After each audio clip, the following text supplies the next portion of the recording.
isso de muita gente, né? Ai, às vezes no meio do braço correndo, mas não é de desespero, não. Mas rir é ótimo. Eu estava lendo Daniel Goleman. Ele estava falando que o líder que se diverte com o time, ou seja, que dá risadas, né? Uhum.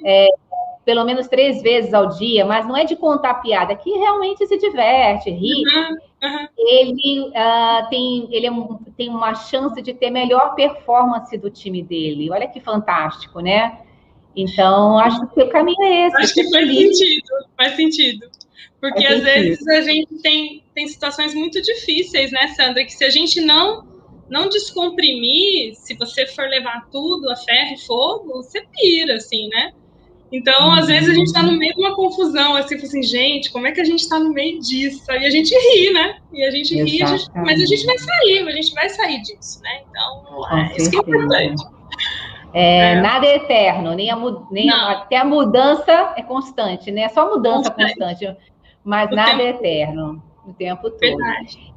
E aí vocês vão entender porque que a Tereza é uma pessoa mega especial e que me inspira muito e com a qual eu tenho aprendido e quero aprender mais, Tereza. Infelizmente, aí a distância nos afasta um pouco, mas sempre que a gente pode, a gente se encontra em alguns ambientes. Foi tão bom, né? Quando você esteve aqui. Pois é. E aí, Tereza, se apresenta pra gente, conta para quem está ouvindo quem é Tereza, um pouquinho a tua história. Então, eu sou a Tereza, né? Sou de uma família do interior sou do interior de São Paulo, de Guaratinguetá. Minha família, meu pai era descendente de italiano, né? Então tenho sangue italiano. Sou casada com o Beto. A gente se conhece há 32 anos. Eu namoro com ele desde os 15. Uau! E a gente namorou 12 anos, e aí teve umas idas e vindas, e depois nos casamos e nasceu a Maria Tereza, que hoje completa 18 anos agora em agosto, né? Então, que dia de agosto? 21. 21 de agosto. É leonina ainda. Leonina. Eu sou leonina, eu faço 17. Então, 4 dias depois é ela. Então, eu sou do interior de São Paulo, sou de Guaratinguetá, mas vivi mais tempo em Minas do que em Guará, porque com 17 anos eu fui para Itajubá. Eu sou formada em engenharia mecânica, lá na Universidade Federal de Itajubá, e fui para estudar e não saí mais, né? Porque eu me formei, aí fiz estágio na General Motors, na verdade era uma Delphi, que chamava, que era de sistemas de distribuição elétrica. E depois já comecei meu primeiro emprego, que foi na Alcoa. Eu estou há 25 anos na Alcoa, né? Então, a Alcoa é minha casa, minha vida, assim, né? Profissional toda foi dentro da Alcoa. Só fiz o estágio mesmo na General Motors. E foi esse estágio que abriu as portas para a Alcoa, porque a Alcoa ia abrir uma fábrica em Itajubá para atender as montadoras, né? Eram sistemas de distribuição elétrica, a parte elétrica do carro, e eu era a única engenheira no meio de 8 engenheiros. Uau. E eu fui escolhida, muito engraçado isso quando você fala, isso foi em 1996, né? Eu fui escolhida justamente porque esse tipo de negócio tinha muita mulher, era um negócio que pedia muita mulher na área de produção, porque é montagem de peças bem delicadas, fiozinhos finos, conectores pequenos, totalmente diferente do que a Alcoa faz, de verdade. Não tem nada a ver com alumínio, né? Essa coisa pesada que a gente tem de siderurgia. E aí o gerente na época falou assim, mas a gente vai ter uma produção cheia de mulher, então eu quero uma mulher no nosso time, né? Então eu fui a uma. Então naquela época que a gente não falava muito disso, né?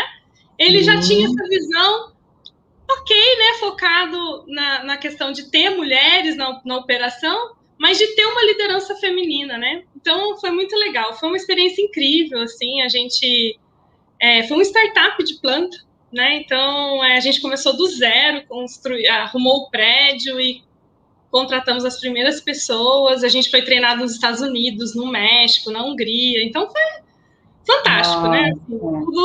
Você sai da faculdade no dia da minha formatura, da colação de grau, eu estava fazendo exame para o exame admissional. Uau. Fiz o exame admissional de manhã e de tarde era a colação de grau. Que legal. Muito Foi muito, é muito. E muito você bacana. sabe, eu tenho a Alcoa como referência em gestão de pessoas, né? Por vários motivos. Então, assim, a gente vê, há 14 anos eu trabalhei com vocês, né? 14, 15. Vocês já faziam uma transformação, né, do RH. Dentro dessa transformação, vocês já tinham vários conceitos e valores voltados para a gestão de pessoas, assim, super referência no mercado, até por essa visão de ter lá fora. Tinha um job rotation, que eu acho que você participou, né? Que você era do negócio para RH. Por conta disso, né? Exatamente. Por isso que eu fui para RH, eu quero ver essa história. Mas tinha um job rotation mais eficaz. Além disso, tinha, sim, o business partner com um papel verdadeiro estratégico.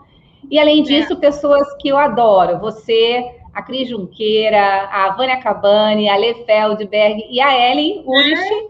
Então, as 4 últimas aí eram consultoras do meu time e, nesse projeto, se apaixonaram pela Alcoa e foram trabalhar aí.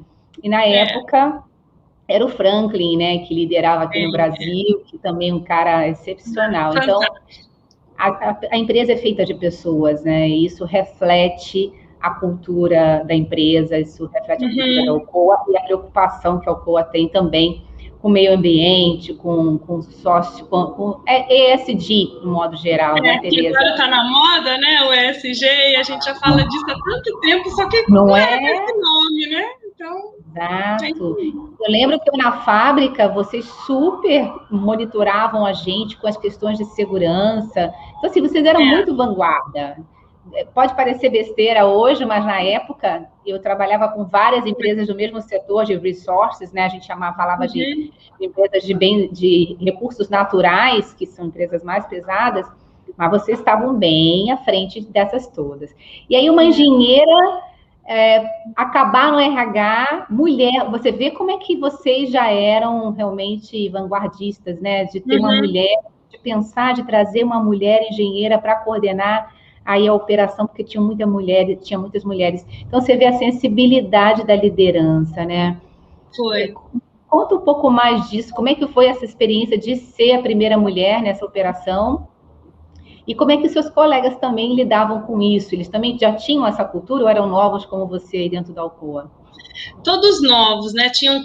Eram 3 gerentes da Alcoa, que foram escolhidos da Alcoa de outras unidades para tocar o negócio em Itajubá, para liderar o negócio lá em Itajubá. E os 8 todos novos, mas éramos todos, né? Então, assim, tinha eu júnior mesmo, né? Saindo do estágio, mas eram, acho que 4 júniors e 4 plenos, mas plenos, assim, de 3 aninhos de experiência em outra companhia, sabe? Bem júnior pleno, assim.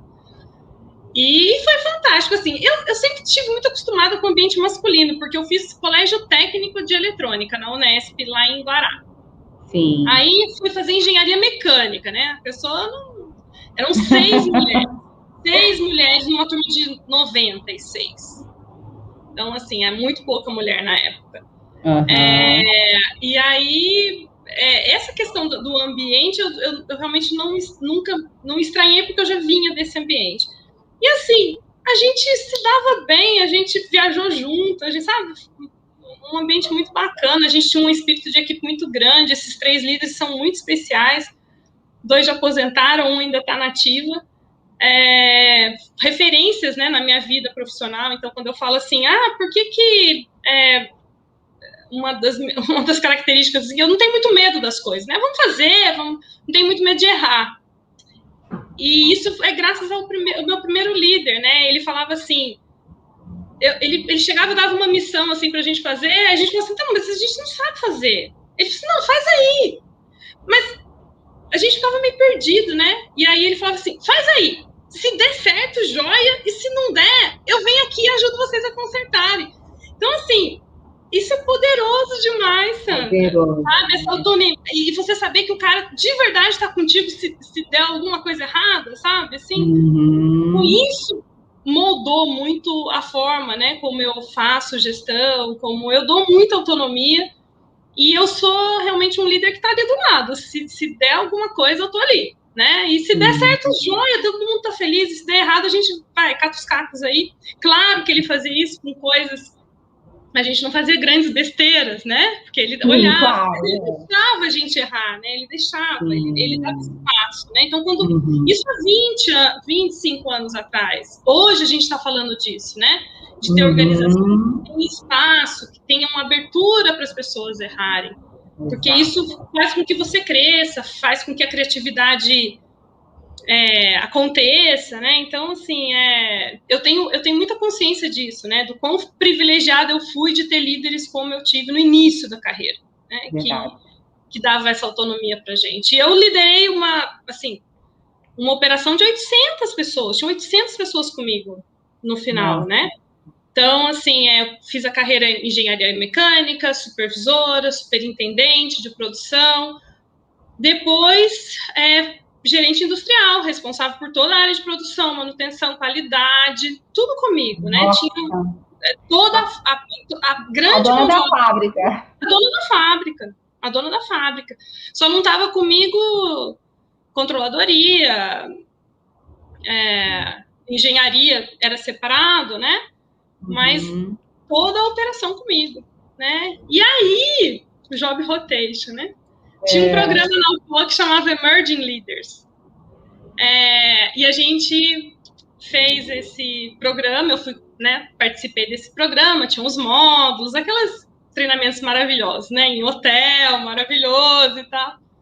E uma das coisas nesse treinamento era você dizer para a organização quais eram as outras áreas de interesse de desenvolvimento que você estaria aberta a experimentar.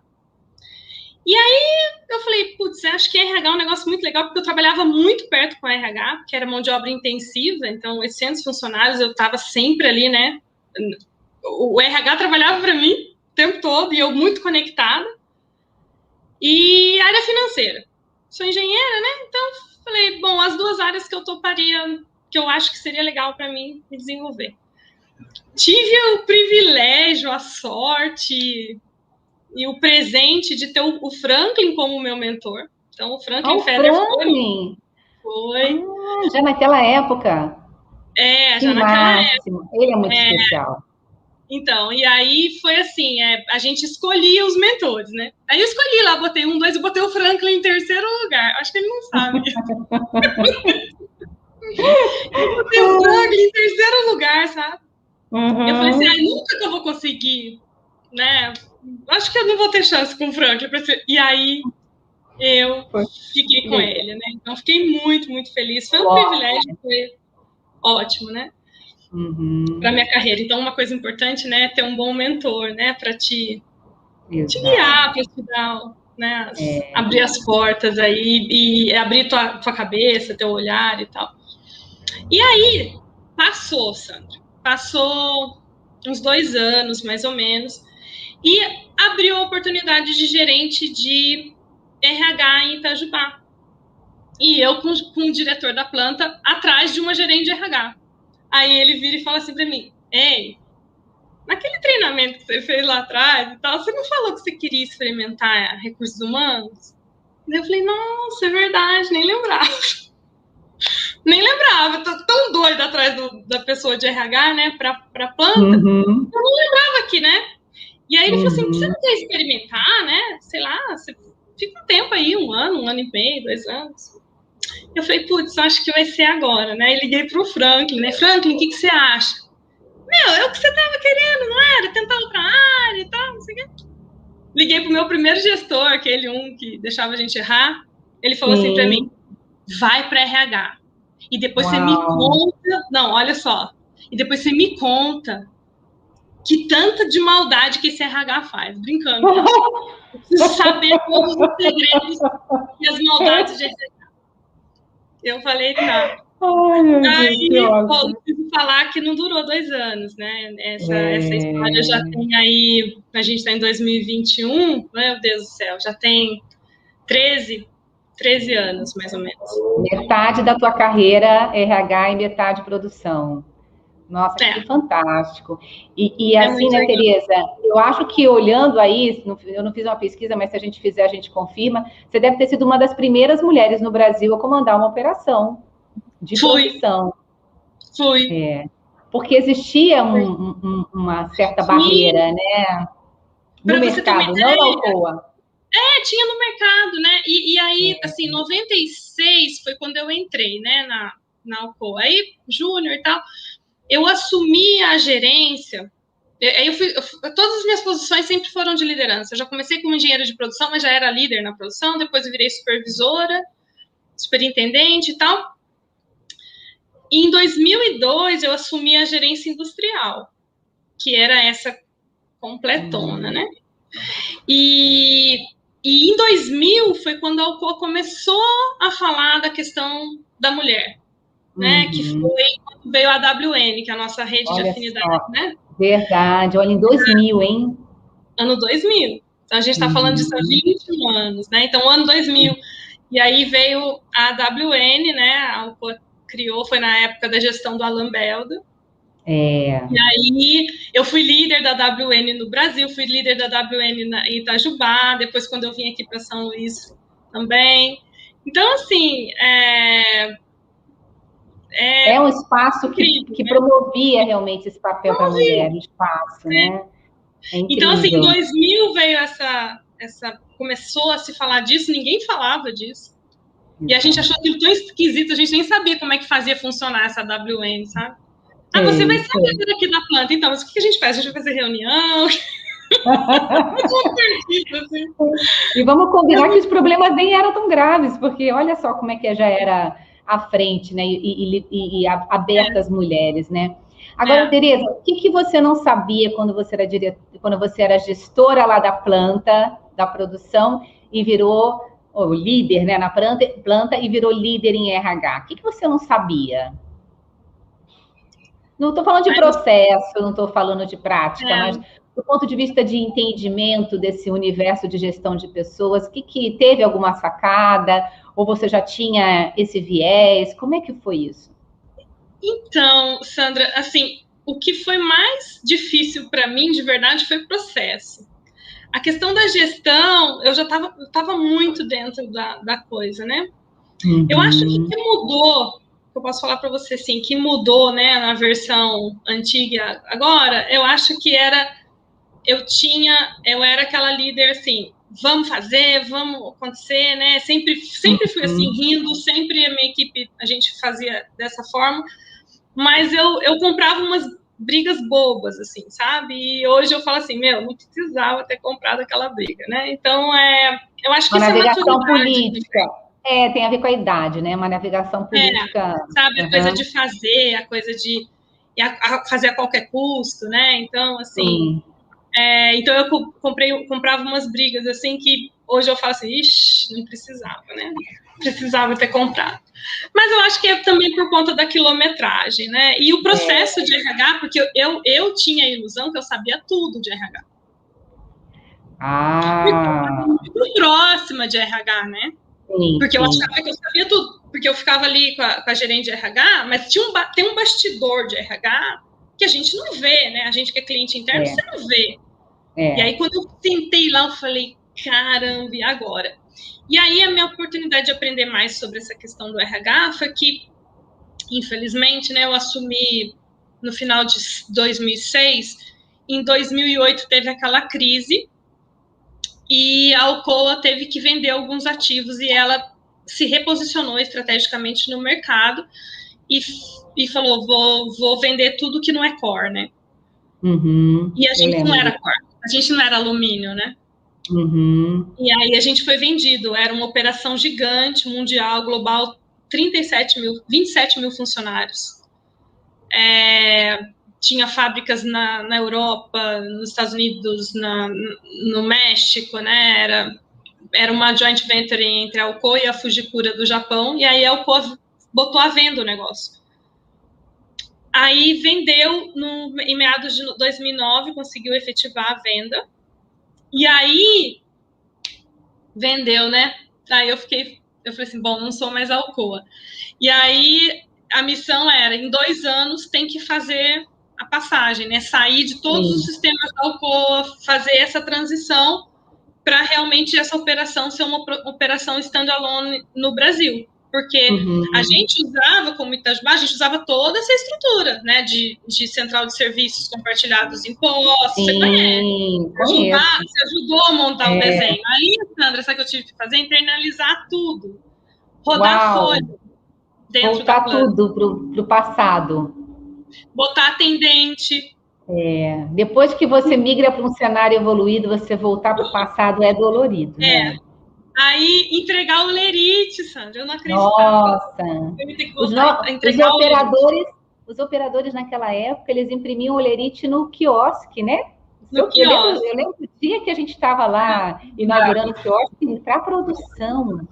Né? Nem os bancos tinham os bancos estavam já com esse serviço mais avançado de tecnologia, mas vocês eram super modernos. Nossa, a gente era muito vanguarda. Eu lembro que a gente tinha uma empresa que foi indicação, acho que de vocês mesmo, né? Que vocês eram os nossos consultores. Eu me lembro até hoje que eu fui fazer uma visita nessa empresa que faz aquelas hélices da geração de energia eólica, aquela hélice gigante, com ventiladorzão, como eu falo. Sim. E era uma empresa que fabricava aquilo ali no interior de São Paulo, não me lembro qual era a cidade, se era Sorocaba e tal. E isso foi inesquecível, né? Porque agora eu vejo direto isso aqui, porque aqui no Maranhão tá cheio, né? Nos Lençóis Maranhenses ali, cheio de energia eólica, lindo. E foi lá, e essa empresa tinha quiosque. Eu fui lá para ver como é que eles operacionalizavam, o modelinho que eles escolheram, que era mais legal para produção e tal. Mas não tinha referência, não tinha. Verdade. E aí você fez a transição? Fiz a transição em 2 anos, né? E aí tinha um acordo assim, ó, em 2 anos, ninguém da Alcoa, ninguém daqui de Itajubá pode sair para a Alcoa e ninguém da Alcoa pode vir, então não podia ter essa migração, até porque quem comprou foi um fundo de investimento que não tinha know-how, e se os profissionais debandassem, não tinha como tocar o negócio, né? Fiz a transição. Sandra, quando deu 2 anos exatos, me lembro como se fosse hoje, porque era 13 de junho, né? Olha só, foi agora, né? Ali. 13 de junho, o Franklin ligou para o meu gerente, né? Para o meu diretor lá de Itajubá e falou: ei, o nome dele era GT, o apelido dele. GT é o seguinte, tem uma oportunidade em São Luís, posição de gerente de recursos humanos, a gente está querendo levar a Tereza. E hoje encerra aí, né, os 2 anos. Então, queria perguntar para você se eu posso entrar em contato com ela.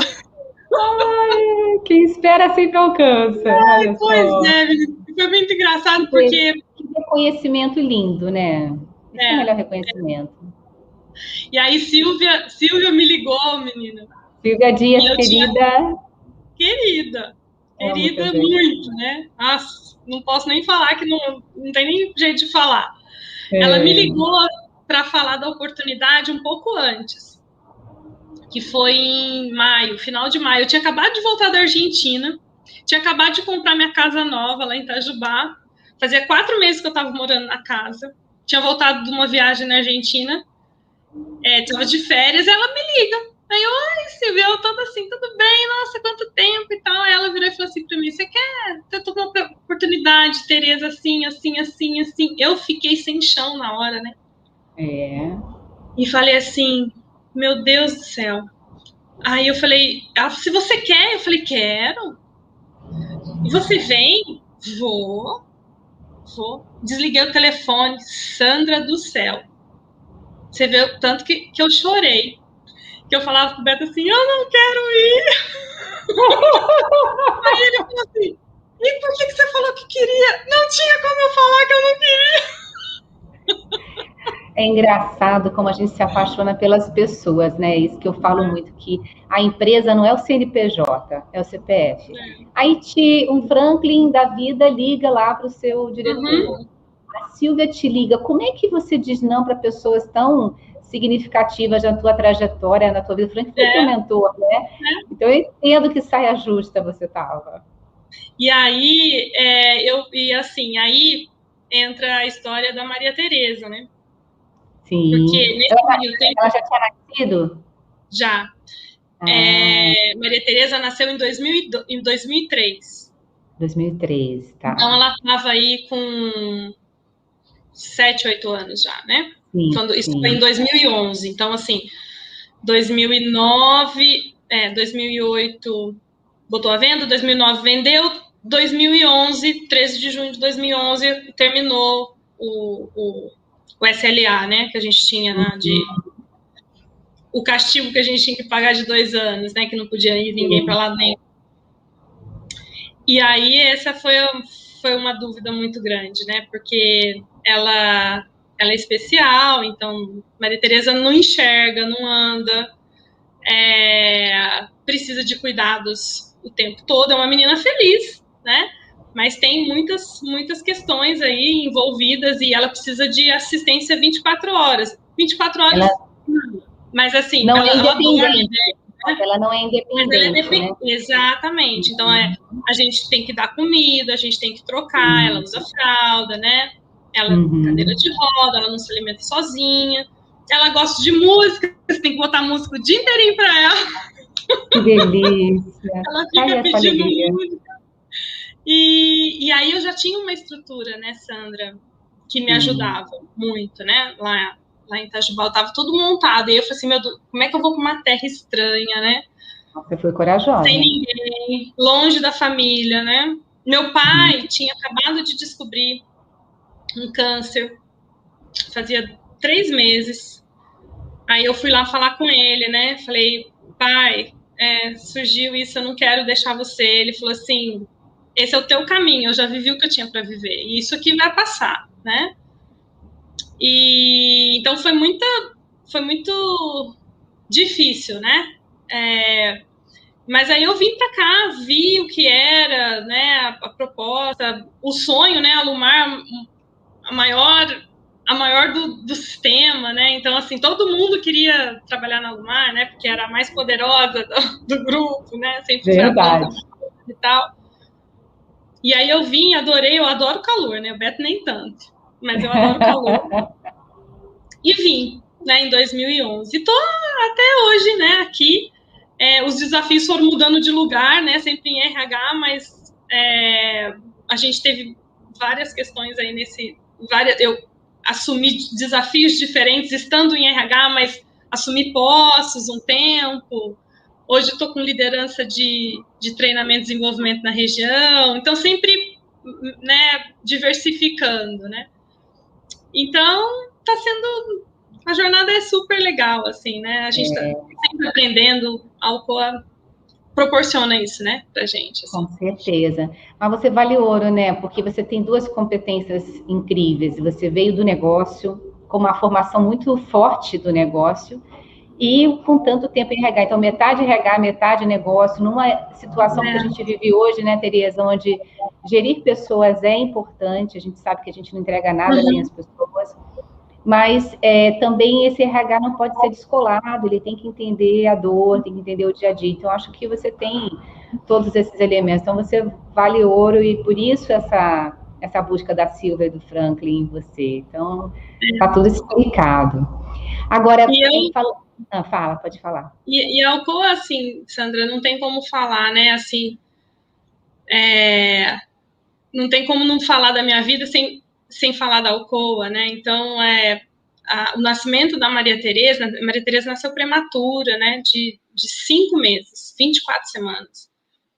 Ela ficou 6 meses na UTI pediátrica. Então, assim, todo dia lá, e você não sabe um dia tá bom, um dia não tá, um dia vai, outro dia não vai.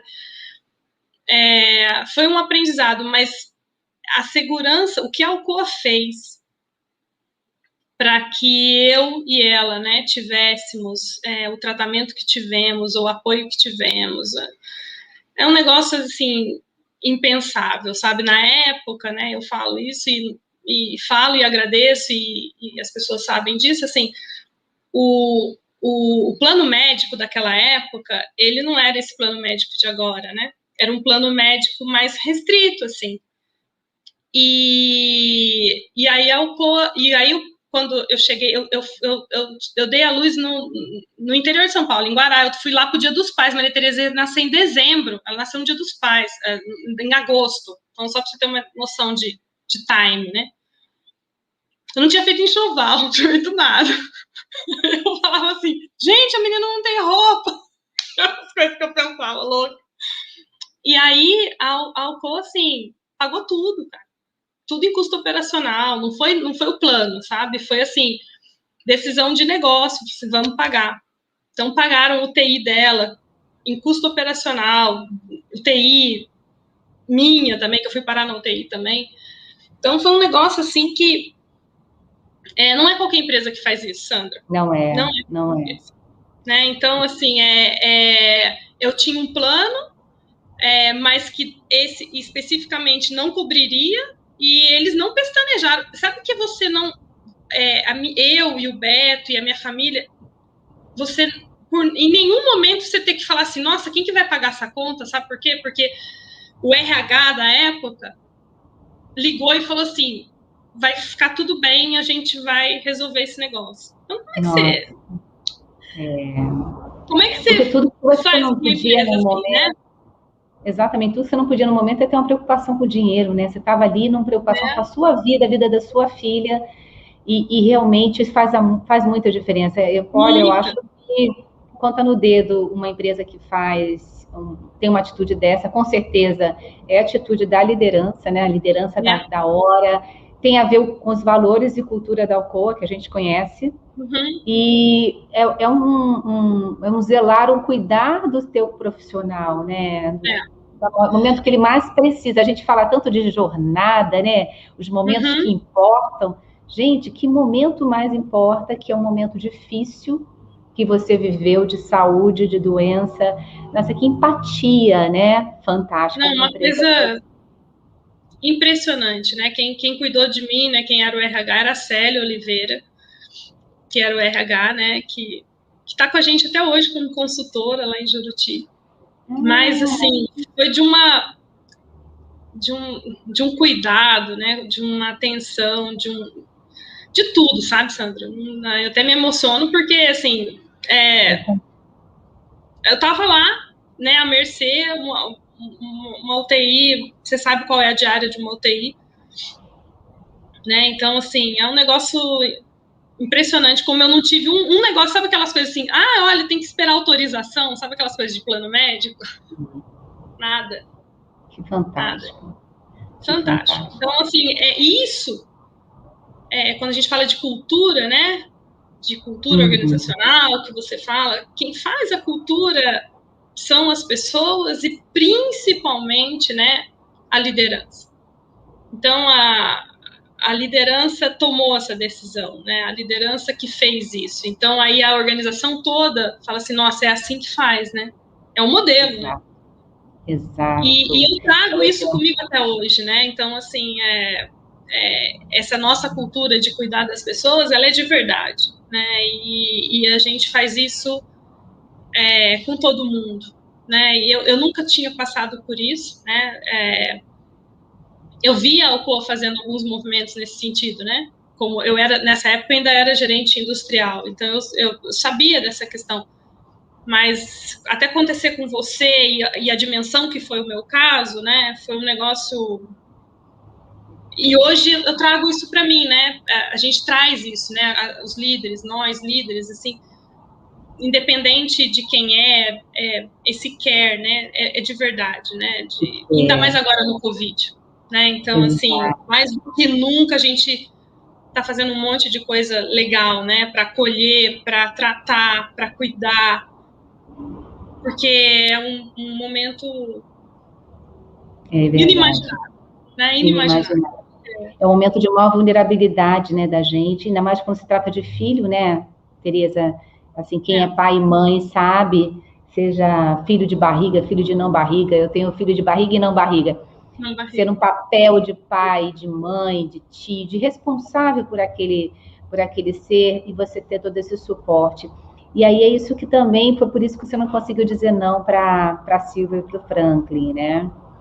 Porque você tem uma conexão emocional muito grande. Então, muito eu fico feliz fideliza essa relação, esse vínculo. Aí a gente fala o que é engajamento. Isso é engajamento, né? Isso é engajar, é uma conexão que é construída para sempre. É a profissional que você é, que não mede esforços, e tem tudo a ver com o reflexo do que fizeram com você.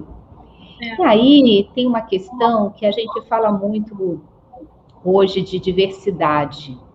E aí você tem uma experiência na indústria, uma experiência como RH, uma experiência com a Maria Tereza. E como que você... E todo esse modismo, né? Todas as empresas querem ser diversas, mas tem muita dificuldade, fazem seus programas. Como é que você vê hoje, na realidade, o que a empresa precisa fazer, sendo mãe de uma pessoa, uma jovem especial, sabendo qual é a realidade, né, em casa, as dificuldades, mas como é que a empresa tem que fazer para se preparar de verdade e ter os diversos no seu quadro, não só atrair, né, porque às vezes atrai e não consegue reter, não consegue manter, porque a empresa não tem essa cultura. O que de verdade é necessário? Sandra, a gente está aprendendo ainda, né? Com a Maria Tereza eu aprendi um monte de coisa, né? A primeira lição na UTI foi: não visite o aparelho, visite a sua filha, porque eu ficava monitorando o aparelho, né? E isso eu trago para a operação, que assim, o ativo esse monte de máquina que a gente tem, essa operação gigante que tem um porto, sem gente, né? O que é? Não é nada, né? Tirar todo mundo lá de dentro é um monte de coisa velha que vai enferrujar e cair, né?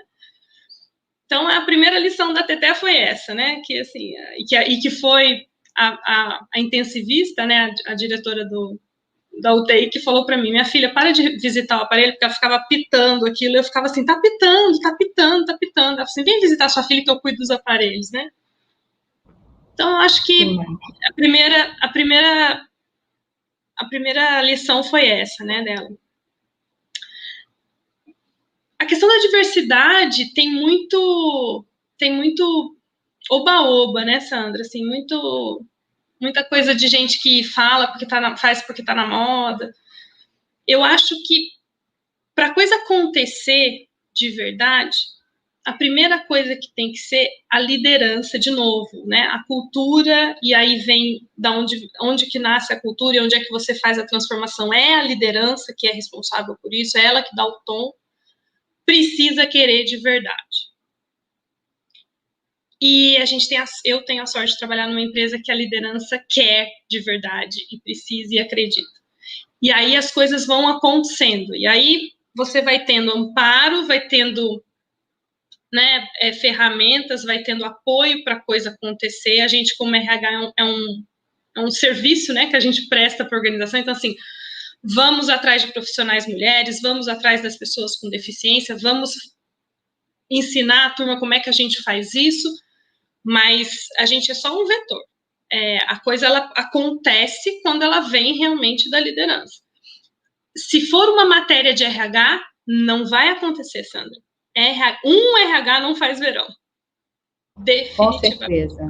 Com certeza. E a gente está experimentando, isso é uma jornada, a gente está há 20 anos, né, nisso, mas a coisa começou a acontecer de verdade dentro da Alcoa quando realmente a alta liderança falou: eu preciso refletir nas operações aquilo que eu tenho na sociedade. Nossa, que lindo. E botou isso no bônus dos executivos. Nossa. Aí as pessoas começam a entender. E aí vem toda a beleza do negócio, né? Então, primeiro vem um negócio assim: nossa, precisa fazer, né? Mas aí a gente começa a parte de sensibilização. Por quê, gente? Por que é legal? Por que é bacana? O que isso vai trazer de resultado, né? Então, a questão do respeito, a questão da criatividade, a questão da diversidade de pensamentos, a questão de olhar, de respeitar, né? De respeitar as diferenças, a questão de eu poder ser quem eu sou integralmente, né? A integridade que a gente fala no sentido integral. Eu sei quem eu sou. Eu não precisar fingir, eu não precisar, se eu sou homossexual, eu não preciso atender o telefone do meu namorado ou da minha namorada escondido, né? Eu posso falar, eu posso botar a foto de nós duas lá, né? Eu posso falar abertamente que eu passei o final de semana, o que eu fiz no meu final de semana, e não ter que esconder. Então, você imagina a tortura que é, né? Essa questão de não poder ser quem você é. Exato. O PCD, né, a pessoa com deficiência, é uma jornada também que a gente está há muito mais tempo, até por conta das cotas. Eu acredito muito na cota, porque se a gente não tivesse as cotas, as coisas não iam acontecer, sabe? Eu também concordo. Eu concordo. Assim como a cota de mulheres que fizeram uma época e teve também essa polêmica, né? Se não for alguma coisa na agenda, Carolyn Taylor fala isso, me mostra seu contra-cheque ou sua conta bancária e sua agenda que eu vou falar o que você valoriza. Então, se você não põe realmente como prioridade, não acontece. Não acontece. E aí, as pessoas com deficiências é um grande aprendizado. E aí, a gente está fazendo o mesmo caminho agora com trans, né? Então, a gente admitiu o primeiro trans aqui em São Luís, no mês passado. Em Poços foi o ano passado. E aí fica aquele negócio, né? E o banheiro, né? Que é a primeira coisa. Eu também, quando era RH, eu tinha também, a gente conseguiu também. A história do banheiro, né? A história do banheiro sempre. Todo começo é assim, né? A história do banheiro. Mas, assim, é tão legal você construir, né? A conversa que eu tive com essa pessoa, né? Que eu fui falar, falei assim, olha, a gente nunca teve um trans aqui, a gente vai aprender junto, você precisa falar pra gente o que a gente... Se a gente der furo, você tem que perdoar. Vamos errar. O líder te ensinou lá no início da carreira. Né? E perguntar, né? Então, assim, a gente tem um consultor também que ele é cego, é o Gui Bara. Legal. Nosso consultor de diversidade. Pronto. Conheço, né? Adoro, ele já fez uma palestra para mim, maravilhoso. Uma pessoa fantástica. O Gui, acho que foi no congresso que você veio aqui, né? Que eu trouxe ele, não foi? Acho que foi. Isso, onde eu conheci, fantástico, adorei. O Reinaldo Bugarelli e ele, né? A gente começou com faz trabalho também com o Reinaldo e tal. E o Gui, ele é cego. E aí foi muito engraçado. Vou contar rapidinho a passagem com ele aqui na Alumar, foi muito, muito engraçado. Aí eu peguei, conversando com o Gui e tal, Gui, então, você vai vir e tal, beleza. Tá bom, ele veio fazer umas palestras aqui pra gente, na Semana da Diversidade. Aí, falei pras meninas, né, pro meu grupo, falei assim, gente, é o seguinte, Gui, arruma a logística do Gui, veio avião, blá, blá, blá, e no dia, aqui na Alumar, ele tem que fazer integração, tem que passar pelo vídeo de segurança e tal, tudo, né, recebe ele aí na recepção e tudo certo. Bom, aí eu avisei, né, uma delas, eu falei assim, olha, ele é cego, então lá no aeroporto, não adianta o cara ficar com uma placa escrito Guilherme Bara esperando um motorista, porque não vai rolar. Como é que a gente vai falar? Tem que falar, né? E ele também, a pessoa vai ver. Então, assim, são coisas mínimas, né? Exato. Nesse caso, mas você tem que tomar cuidado. Ai, Sandra, aí ele chega na Alumar. Tô eu lá na minha sala e tal. Aí as meninas daqui a pouco, o Guilherme chegou. Beleza. Então ele passa lá na recepção, né? Documento e tal, não sei o quê.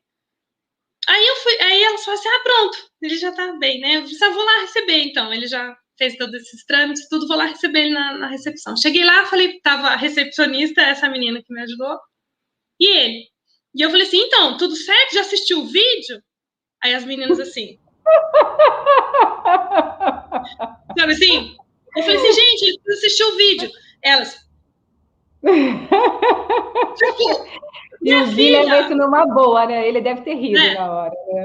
E elas fazendo, sabe, assim, pra mim, né? Constrangido. Tipo, louca, ele não enxerga, né? Falando pra mim, né?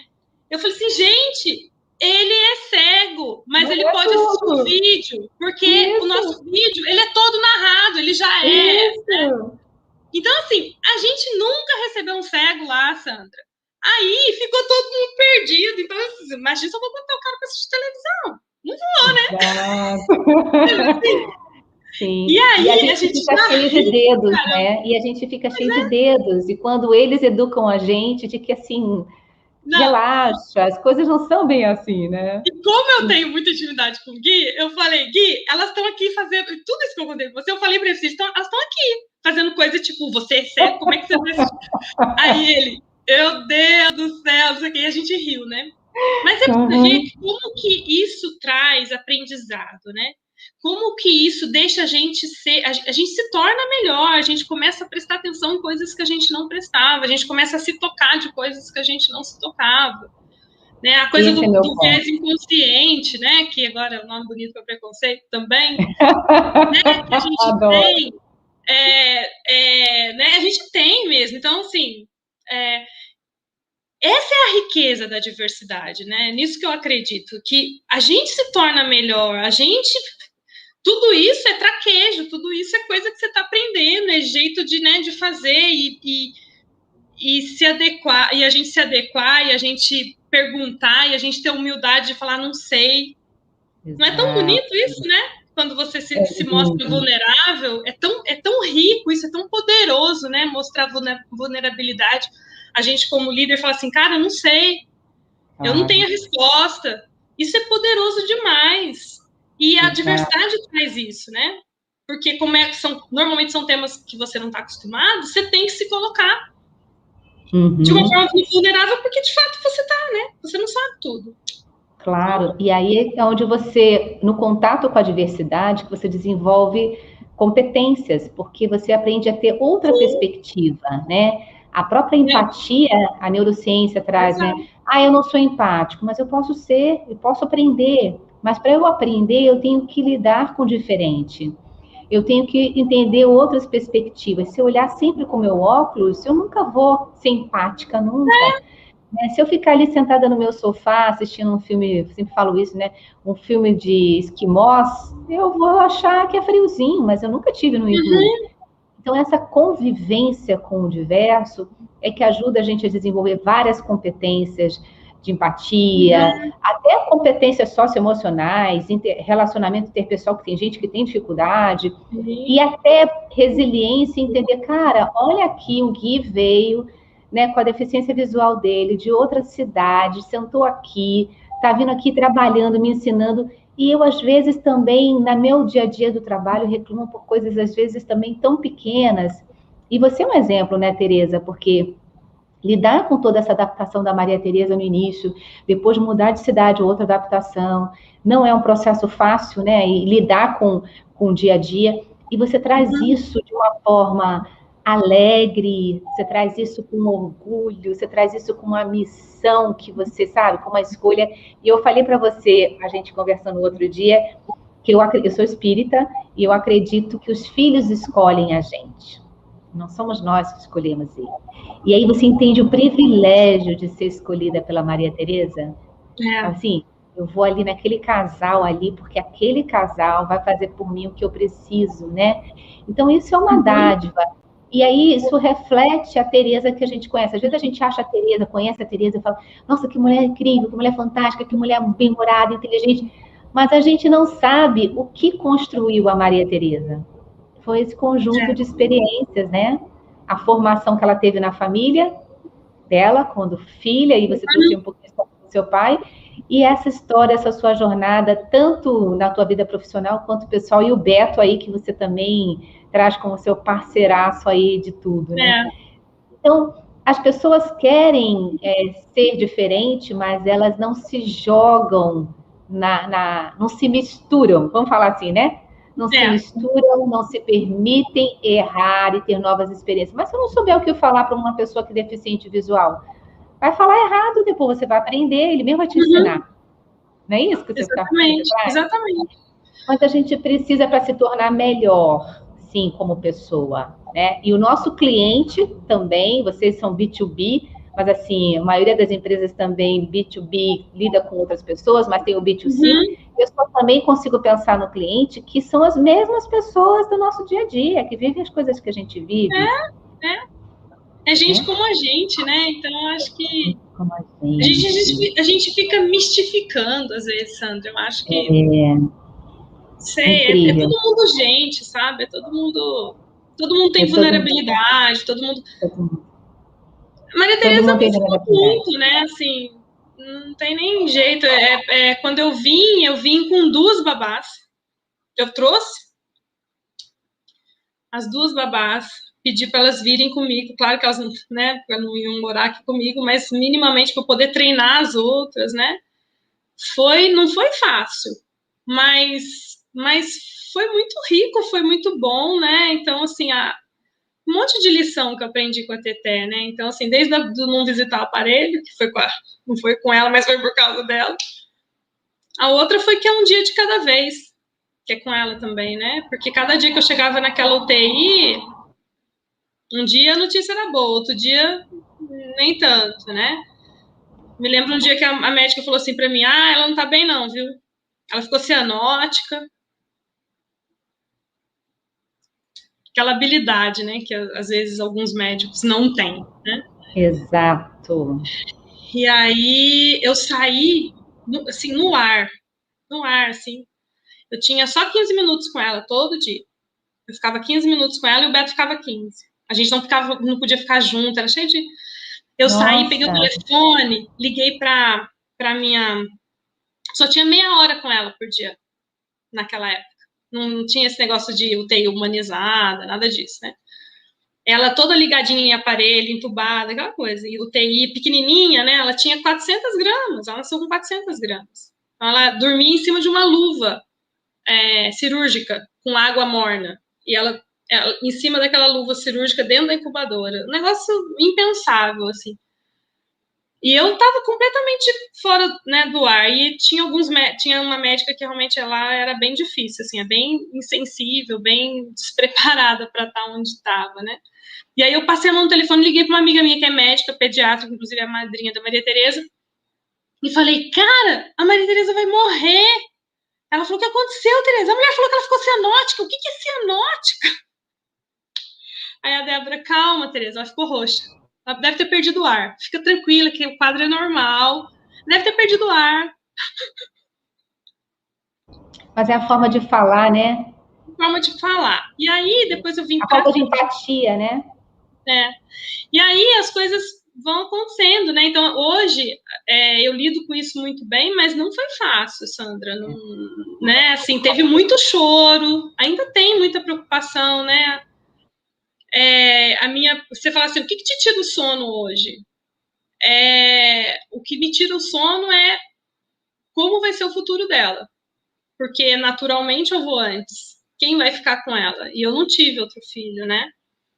Até porque teve uma hora que eu falei assim, eu queria ter filho só para poder ter um filho para cuidar dela. Eu falei assim, essa criança não pode nascer já com essa missão, né?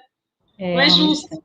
Não é justo, né? Você já botar uma carga em alguém que nem nasceu ainda. Tipo, vou ter um filho que é para cuidar do irmão, da irmã, sabe? Que é especial.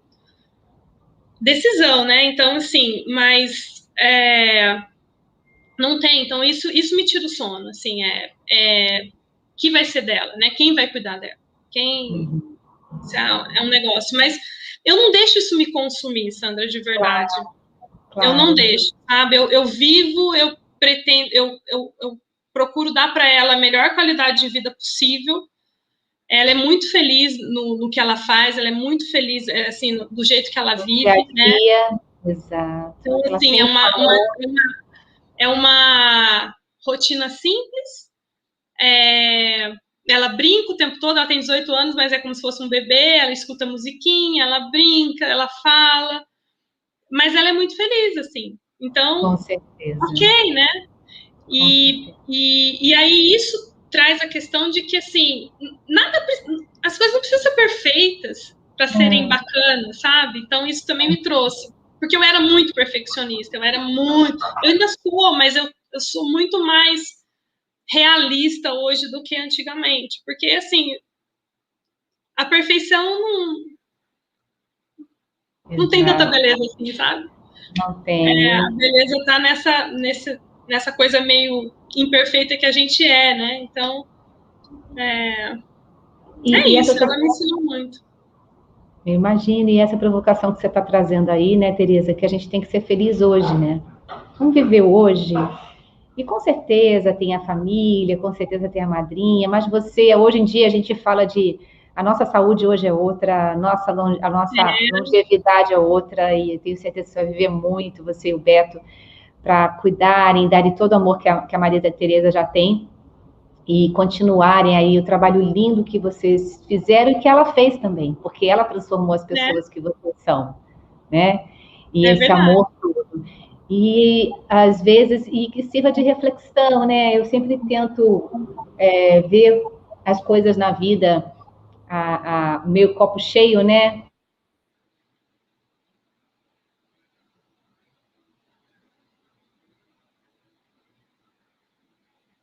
Perdi você. Perdi você. Tá no mudo, eu acho. Eu esbarrei aqui no mundo. Obrigada. A gente, às vezes, vive numa bolha, né? E acha que, ai, que grande problema. Como é que eu vou lidar com isso? Vai lidar, vai aprender. Hoje eu estava falando com umas amigas de uma amiga minha que teve câncer, o pai quase morreu, a mãe quase morreu, eu falei, tudo junto. Eu falei, gente, que mulherão. Eu acho que eu nem ia conseguir. De onde ela tira tanta força? E aí aquela coisa, ela fala assim, não, eu tô bem, eu tô aprendendo, tô melhorar. E ela hoje está super melhor. Então, acho que essa força, essa perspectiva, e a neurociência traz muito isso, né? Fora o amor, que te move o amor, né, Tereza? Você é uma pessoa claramente amor. Você fala, quem conhece a Tereza vê, eu sou amor de pessoa, entendeu? Então, assim, pessoal, que eu falo que a Maria Tereza te escolheu muito bem. Então, fora a pessoa que você é, a neurociência traz muito isso de como você pode se desenvolver, aprender, a melhorar como ser humano e como essas experiências são relevantes. E essa forma de encarar também, né, o dia a dia, é o que te faz ser mais positivo, é o que te faz feliz, né? Você pode ser infeliz num palacete, feliz num barraco, mas é como você encara a vida, como você olha os problemas e tem essa maturidade. E você aí o exemplo de resiliência e de aprendizado e, sei lá, para mim eu sou fã, muito fã. Esse sorriso lindo que você tem, essa luz enorme, e é muito gostoso ouvir você, ouvir sua história. Bom, eu ficaria aqui horas e horas, mas eu também tenho que devolver você para Maria Tereza. Ela já está dormindo, não? Já ela dorme que horas? Ela dorme 10 horas. Dorme 10. Então. Mas me diz uma coisa, uma pergunta que eu sempre faço no final aqui do meu programa, que é a única certeza. Qual é a sua única certeza? Então, minha única certeza é que Deus sempre toma conta de tudo. Então, quando eu tô muito aflita, eu falo assim, cara, vai dar certo, nunca deu errado, vai dar certo, né? Então, assim, sempre nas minhas horas mais aflitas, eu sempre tive prova de que tem alguma coisa conspirando a favor que no fim vai dar certo. Então, por isso que isso não me consome, né? Aquilo que me tira o sono, que você fala assim, o que me tiraria o sono, não me consome. Porque no fim, eu tenho certeza que tem alguém cuidando, né? E vai dar certo. Tem um poema do Victor Hugo, ele fala assim, eu vou te mandar, ele fala, tenha coragem para os grandes problemas e paciência com os pequenos. E quando acabar suas tarefas diárias, vá dormir, sabendo que Deus está acordado. É bem isso que você faz, né? Bem isso. Você vai dormir sabendo que Deus vai ajudar e vai facilitar. Não adianta a gente querer tomar conta, ou querer adivinhar, Estamos aqui para aprender e para crescer como ser humano. E que linda história. Que a sua história inspire muitas pessoas. Assim, tá explicado, a gente que conhece você sabe tudo. Assim, por que aquela pessoa é maravilhosa? Por que aquela pessoa é a pessoa que é? Por que aquela pessoa faz o que faz? Porque né? Porque já veio assim com esse DNA e que tem essa história de aprendizado e de sorriso, que é o que mais me encanta em você. Eu nunca te vi baixo astral. Nunca. Às vezes, acordo de mau humor sem motivo. né? Até com vergonha agora aqui. Eu nunca vi. Claro que você deve ter que ser um ser humano, né? Pelo amor de Deus, não vai me envergonhar. Pelo amor de Deus, tem horas, né, no dia. Assim, eu não fico emburrada o dia inteiro, eu não fico de mau humor o dia inteiro. Eu tenho picos, né? Eu não tenho muita paciência, tem coisas que me irritam profundamente, eu fico brava, mas assim, 3 minutos eu tô rindo de novo. Então... Pois é, e essa alegria. E fora que o pessoal não sabe que você cozinha super bem, que você borda, que você, putz, tem muitos talentos, né? Além desses dois, quais mais? Não, eu não bordo, não. Eu cozinho e toco piano. Ah, toca piano. O bordado você botou no Dia dos Namorados. O bordado? Eu achei que era... eu achei que tinha sido você. Desculpa. Não, o bordado foi um presente de uma amiga que eu fiquei encantada com aquilo, que refletiu uma foto, né? Uma foto minha e a pessoa fez aquele bordado. Eu achei tão lindo. E aí eu coloquei no Dia dos Namorados. Eu sei que você cozinha bem. Qualquer hora eu vou no Maranhão aí comer. Cozinho bem mesmo. Não sou modesta nisso, não. Exatamente. É uma mulher talentosíssima, chega, porque já humilhou aqui. Daqui a pouco, poxa, não vai. Ó, Sandra, Tereza, Tereza, aí nunca. Querida. Ai, que delícia. Delícia, gratidão pelo seu tempo, assim, foi emocionante aqui para mim esse bate-papo com você. Obrigada por participar do meu programa, é um presente, que Deus continue te iluminando com essa luz linda que você tem. Muito obrigada, eu que agradeço. Agradeço o convite, foi ótimo. Obrigada. Beijo na TT, é TT, né? Pode beijo na TT. Tá bom? Tá bom, querido, um beijo. Se cuida. Você também.